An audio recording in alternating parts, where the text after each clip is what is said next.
Tribal members and Native people are both the populations that have been tracking climate change for, some would say, generations, but also who face some of the most severe risks to their culture, to their health, to their economies, to their ways of life. And so this is a chance for people to actually be guided by Native values, by Indigenous values and Indigenous knowledge to frame the best strategies for responding to climate change. For this year, Tribal Climate Camp is a collaboration between the affiliated tribes of Northwest Indians and the Chugach Regional Resources Commission.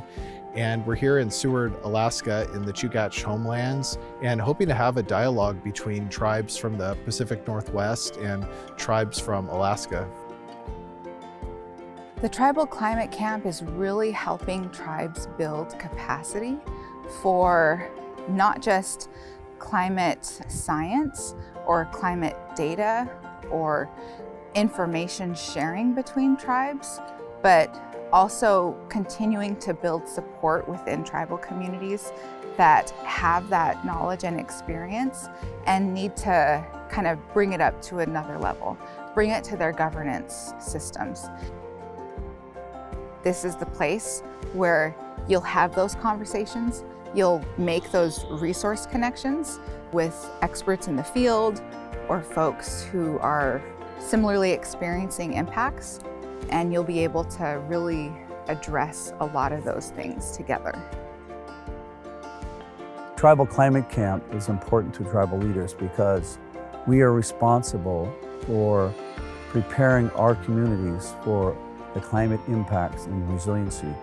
We are seeing huge declines in our native foods. We are seeing huge impacts to the habitats, the land that we live on, and our relationship to this earth.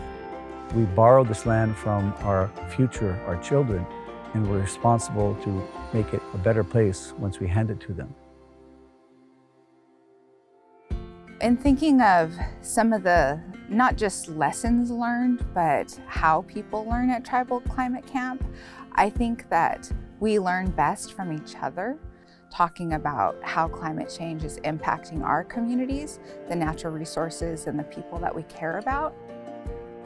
Tribal citizens, tribal representatives are finding those solutions together amongst themselves, and that's the best way that we're going to get a lot of action and change initiated, is if those ideas come from within and not outside. We never have a week to sit and just think about climate resiliency, greenhouse gas emissions, strategies and planning, learning from each other. And this really provides the opportunity that we very seldom have. And so to be in a place like this up in Seward, beautiful place, to be able to feel nature, be out here, to see what other tribes are doing in Alaska and how innovative they are.